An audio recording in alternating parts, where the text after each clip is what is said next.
Welcome back to the Grand Solar Minimum channel. Today is Friday, September 14th, 2018, and we are jam-packed full of information tonight.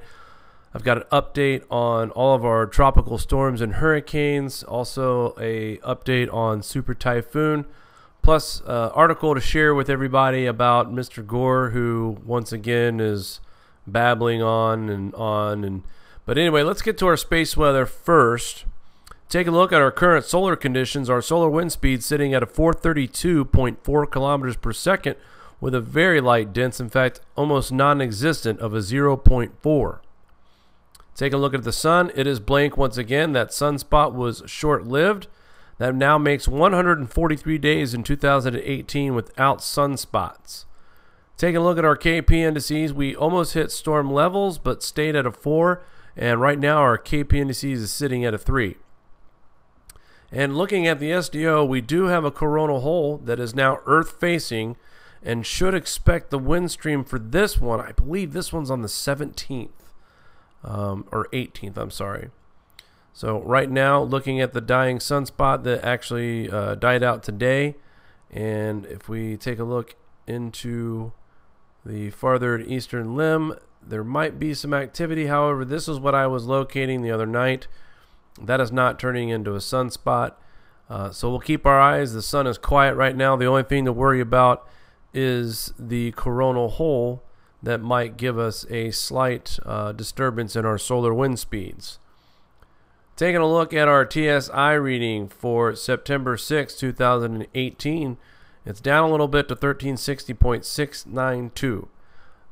And thanks to a GSM resource, or source I should say, I wanted to show you guys this. That right there, those waves and ripples are of, this is during the time of a G1 storm right here.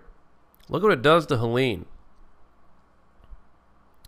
Watch it again, focus on this area, but this was during our G1 storm, our geomagnetic storm.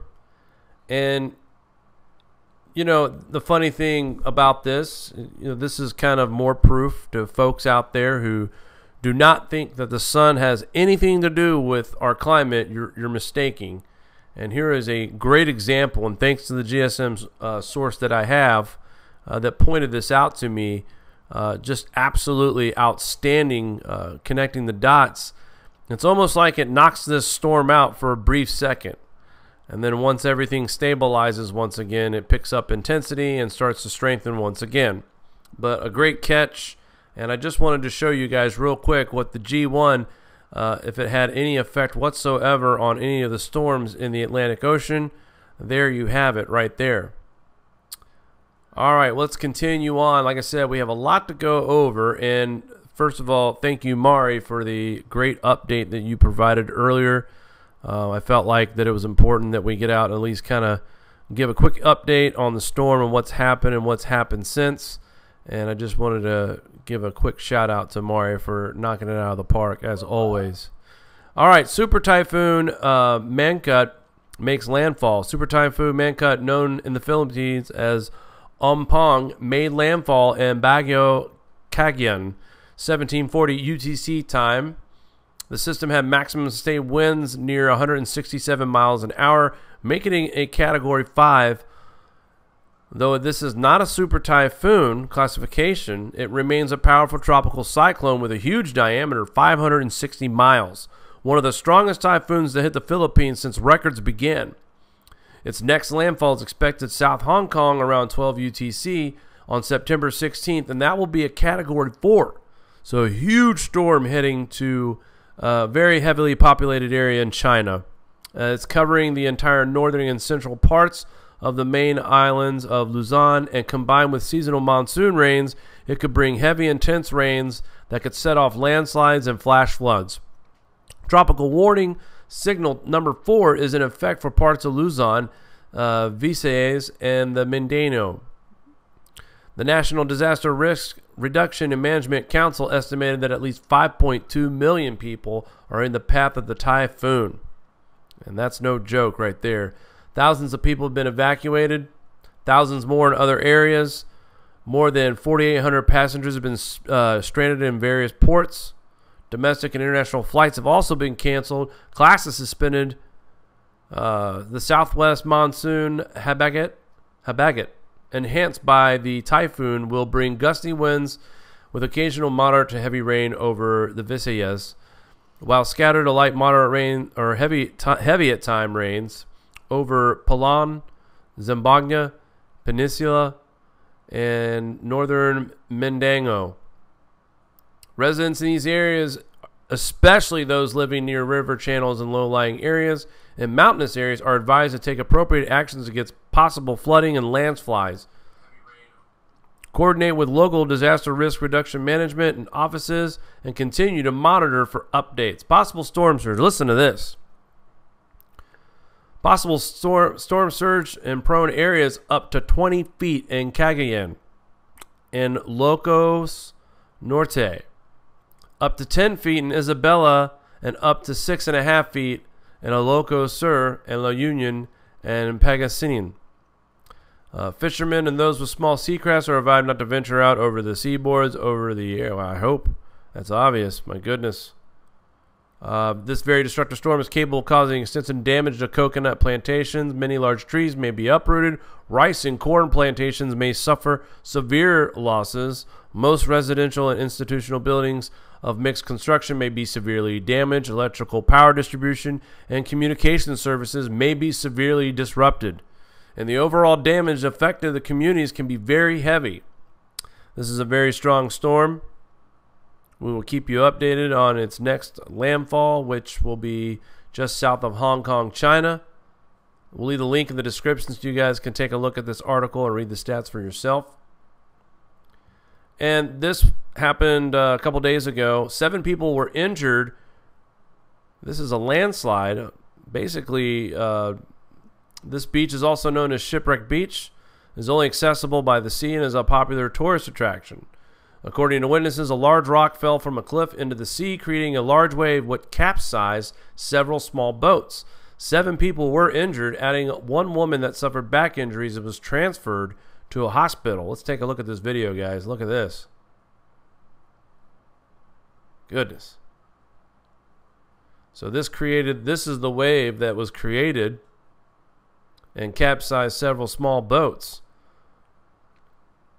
Says authorities sent fire department rescue crews accompanied by a sniffer dog and 1 helicopter crew to investigate the site and determine whether there were any people missing. The beach was later evacuated and all people were accounted for. This site is closed until further notice. Obviously, here's another footage. This one not quite as good. I seen this one on Facebook. So for this guy to get up and start videotaping, this thing must have been making some noise. But just something I wanted to share here was landslide related. And before we get into our update on Florence and everything else that is in our oceans right now, here we go.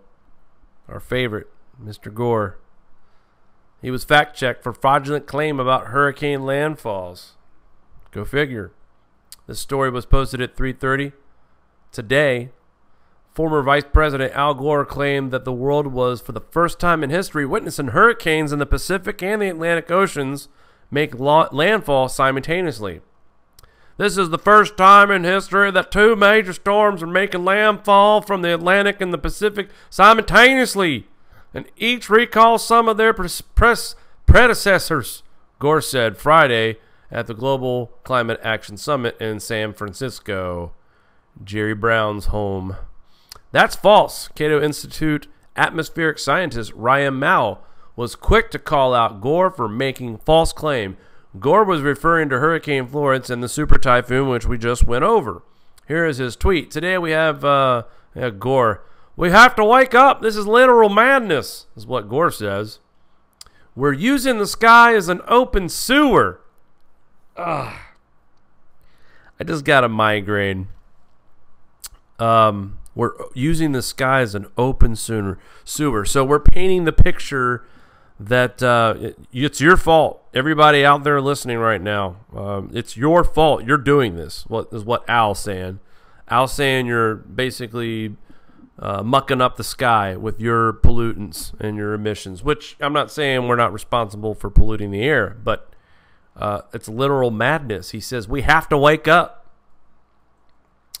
Gore echoed the claim that initially made in an NBC News article published on Sunday, claiming that in a rare event, Atlantic Pacific churn with storms at the same time, adding that usually when the Pacific is alive with storm energy, the Atlantic Ocean is not. NBC suggested 2 storms churning in 2 different oceans at the same time could be a symptom of man-made global warming. According to NBC News, seeing 2 major cyclones like Florence and Mancut at the same time is rare. But Gore took it further and claimed that this is historically unprecedented or biblical. However, it's not at all rare for hurricanes to churn in the Atlantic and Pacific Oceans at the same time, Mao tweeted. It also has nothing to do with global warming. Now, this guy is a atmospheric, what was he? What did I say? At the Cato Institute for Atmospheric Science. So I'm going to go ahead and trust this guy. He knows what he's talking about over Mr. Gore. Once again, riding that fear train and trying to blame you all and make you feel bad for what's happened to the planet. And you should be ashamed of yourself. Give me money. Pay me more money. It's all your fault. You should be ashamed of yourself, people. So it's Friday night. Let's go ahead and name Al the Asshole of the Week. He is a multi-offender on Asshole of the Week. And in fact, I think we should start a Hall of Fame. And I think after you make the Asshole of the Week more than once, let's go 4 times. That makes the wall. That's the Hall of Fame. And we can say a 7-time inductee and stuff like that. But he's really leading this week. I'm going to go ahead and call him Asshole of the Week. Go ahead and lie some more. There's been plenty of examples of 2 storms churning in the Atlantic and in the Pacific. Actually, it's happened more than once just this year alone. So nice job there, Al. Way to get the fear train going, fella. All right, so here's where I wanted to kind of give the update on flow and what we know right now. This is as of 8 p.m. I wanted to read here from Wilmington, North Carolina. This is the latest on Florence as of 8 p.m. The center of the tropical storm Florence has moved into South Carolina, and both it and North Carolina continue to face powerful winds and catastrophic flooding. Florence's top sustained winds remain at 70 miles an hour as it crawls just west at 3 miles per hour, and that's absolutely accurate. As I'm looking at the current stats on this storm, we are looking at a pressure of 975 millibars. That's current. At 8 p.m. Friday, Florence was centered about 15 miles north-northeast of Myrtle Beach, South Carolina, and about 55 miles east-southeast of Florence, South Carolina. Tropical storm force winds extend upward up to about 170 miles from its center. The National Hurricane Center says a sustained wind of 55 miles an hour and a gust of 68 were reported in Wrightsville Beach, North Carolina, which is where the storm made landfall this morning. 8 p.m., the sheriff of North Carolina County hit by Florence says 4 men are charged with break-ins that happened after residents were... Wow. Yeah, they should get double the fines for that one. A bunch of scumbags here trying to take advantage of a situation where it was mandatory to evacuate if you could. They didn't want people riding this storm out. So here we have 2 POSs who are taking advantage of such a vulnerable time. You're going to lose everything in the storm anyway, but let's now you got to throw in burglary too because of these guys. It says the deputies will do everything they can to lock up people who prey upon citizens of Brunswick County. I hope so. What had happened here, the county sheriff, John Ingram, tells the news outlets that the break-ins happened Thursday. He says 2 men are charged with possession of burglary tools, breaking and entering of a convenience store in Leland. 2 other men were charged with breaking and entering of a motor vehicle. So, boy, here comes a catastrophic storm and all the criminals want to act out. It's too bad they didn't stick around on the beach for a little while. President Donald Trump is assuring officials in North Carolina that federal government is prepared to assist with any help they need as a result of widespread flooding and property damage caused by Florence. The White House says Trump has been monitoring hurricane turned tropical storm Florence throughout the day and has received updates regarding the impact of the devastating storm. As of 7:30, Governor of North Carolina Roy Cooper says the state must be prepared for several additional days of rain, winds, and ultimately more flooding before the damage caused by Florence will finally end. And right now we've got more than over 750,000 people without power in the state of North Carolina, and Cooper expects this number to rise. The governor announced another mega shelter would be opening on the campus of the University of North Carolina, go Heels, at Chapel Hill.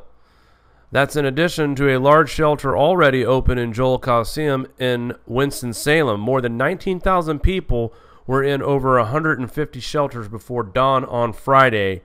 Nothing like waiting to the last minute. It goes on to talk about dozens of people in North Carolina town of Belhaven had to be rescued from rising waters from the Punga River and a creek that together him and the sea level. Basically, we were looking at lots of floods through neighborhoods. Mari had reported earlier that 4 had lost their lives. That number has been updated to 5. 2 people lost their lives plugging in a generator. That's very unfortunate and very tragic, and like I said, very unfortunate. But as I look throughout here, throughout the day, they've been given regular monitors and updates throughout the day. And it looks like right now we're still trying to assess the damage. But that's the latest that we have so far. And I'll go ahead and go to Mike's Hurricane. Let's actually go to windy.com first. Well, no, there we go. The internet came back. It went away for a minute. Let's take a look at our current radar. As we see Florence, and I told Mari earlier today, I checked on this while I was away for the day, and I showed her that I said, this storm is still not crossed over yet to South Carolina, and that was at about 3 o'clock, 3:30. Just impressive that much rain has been falling, and since 7 this morning, it's been battered with heavy rains. So I felt it was necessary, and I'm glad that Mari gave such a thorough report on what was going on because judging by the footage here that we had, that Mari had put together, definitely got that 6 to 9 feet of storm surge in areas that they were predicted. Some areas may be looking at closer to 12 to 13 feet as well. There's another map of the storm surge and the areas that were the most concerned. And right now, looking at the radar, we're wrapping up a lot of heavy rainfall as this storm continues to move at a very slow 3 miles an hour, and it's going due west. So here we go, inland North Carolina. This is where things start to get a little hairy for inland folk. Take a look at the current radar of Florence. We still got heavy rain in a good portion here. North Carolina. Let's zoom in just a little bit. Wilmington still getting heavy rains of heavy bands of rain. Looks like Jackson, Morehead City. Looks like you're starting to see just a little bit of let up from the storms, but there should be another wave coming through. Kinston, New Bern, Goldsboro, which is where I was born, is now getting into a heavy batch of rain, as that will continue to be the case in Goldsboro, North Carolina, near Seymour Johnson Air Force Base. Fayetteville, you've been looking at rain for several hours now. So this rain, at this storm's pace right now, we are going to see some major flooding from our local creeks and rivers. And again, it's a good thing that the coastal regions may be winding down some areas, but not here near Greenville. Let's zoom in just a little bit more. This area right in here is definitely of concern. This is where we're going to see the storm surge rising above 12 feet. And that is the biggest area that we will keep our eyes on right now, because this storm isn't done yet. We've got plenty more to go. And I will go ahead and bring us to the GFS of this. That's not what I wanted. So we'll take a quick look at the GFS run, and then I'll show you a quick update on the rest of the other storms that we have going on right now.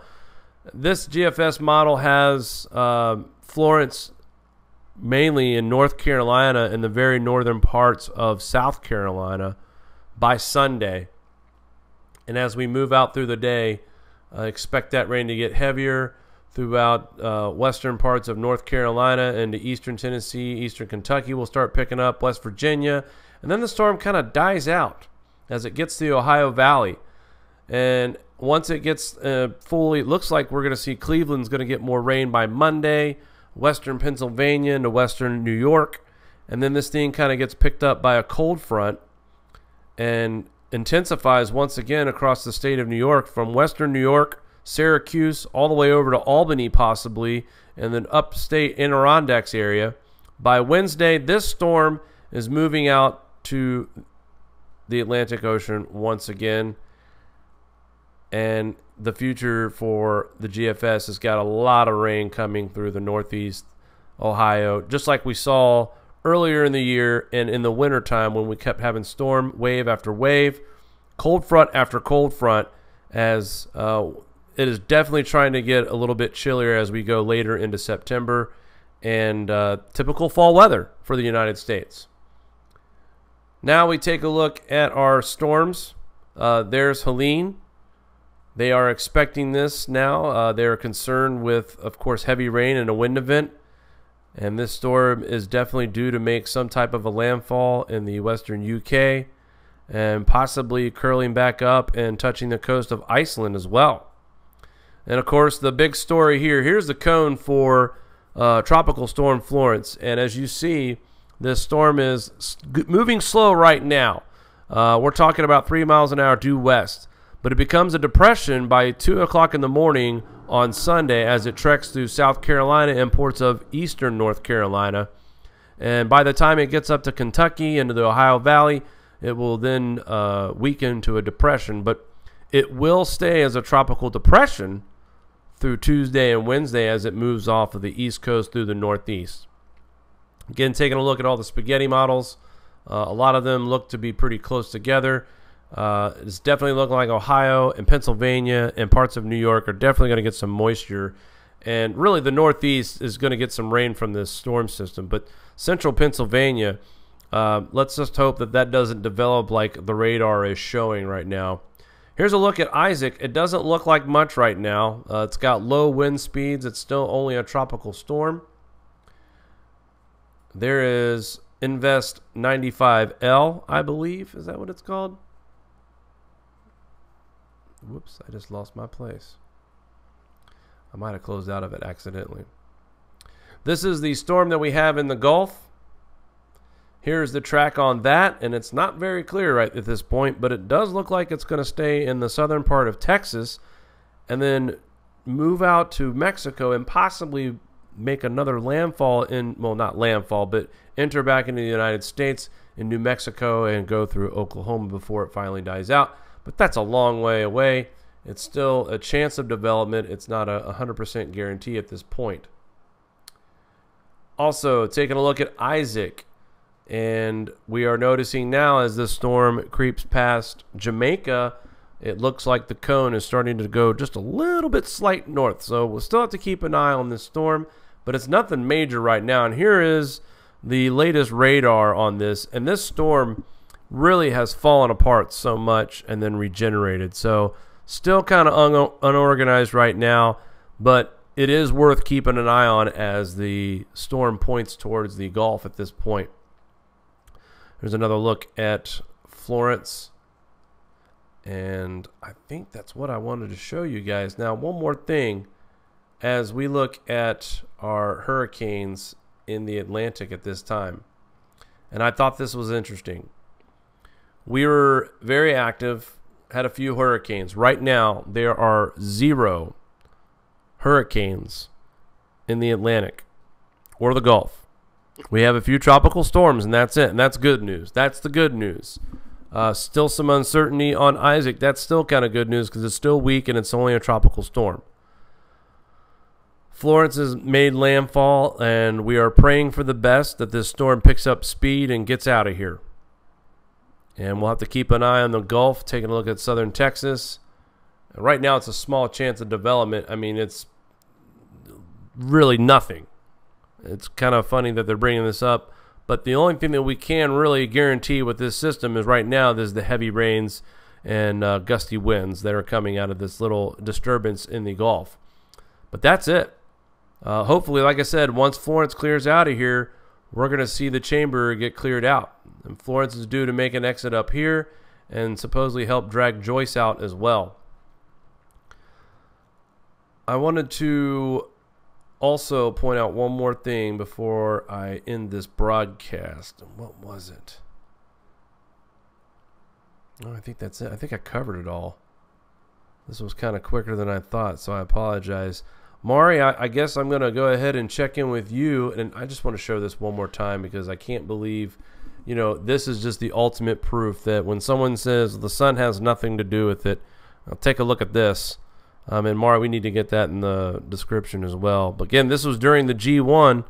We're watching Tropical Storm Helene. It was a hurricane at the time, and now it's a tropical storm. But let's watch it one more time. Here's my circle. Here's your G1 effect on the atmosphere. It almost knocked it out. Anyway, Mari, how are we doing tonight? I am totally behaving myself in the chat as usual. I don't believe that. Somebody mentioned another channel, and it sometimes just reminds me of our Nibiru Christmas album, Jake, for some reason. Anyway, hold on here. I need more hands. Yes, so this is solar perturbations affecting the ionosphere. Jake, people wanted to know specifically what that was called. And I figured Rob would have the answer to that as well, I'm sure. And then we have a viewer, MJ12W, whatever that stands for. He's wondering, did anyone feel the 2.6 earthquake in South Carolina near the Savannah River? So that's interesting. I have not heard about that or seen it. I've been busy and I haven't looked. So I'm going to look into that, and I encourage anyone listening to this broadcast, if they have seen, heard, felt anything, please leave a comment. And as always, like and share. Have a great weekend, guys. Yeah, I can't stress enough. Please share the video. Like it, that's great. Subscribe. Most of you are already subscribed, so I don't have to say that. But I think it's really important that this channel gets spread out there, and we could use your help, folks. Share this video as much as possible. Share all of our videos. I think YouTube and Google, with all this counteractions with their global warming cards in the beginning of our videos, I also believe that views are getting suppressed. And I think if we have people physically just sharing it throughout social media, on Facebook, on Twitter, on Reddit, wherever, I think the more you folks get involved, because this should be important to you as well, and people need to start understanding the truth about what's happening to the climate and stop listening to ass clowns like this guy. So anyway, with that being said,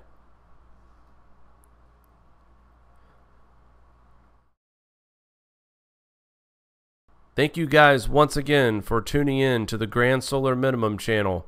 We hope you got something out of tonight's update. Be sure to join us tomorrow night. Again, it'll be a 9 o'clock Eastern time start for us, but we hope everyone can make it. Again, we'll talk soon, guys. Take care.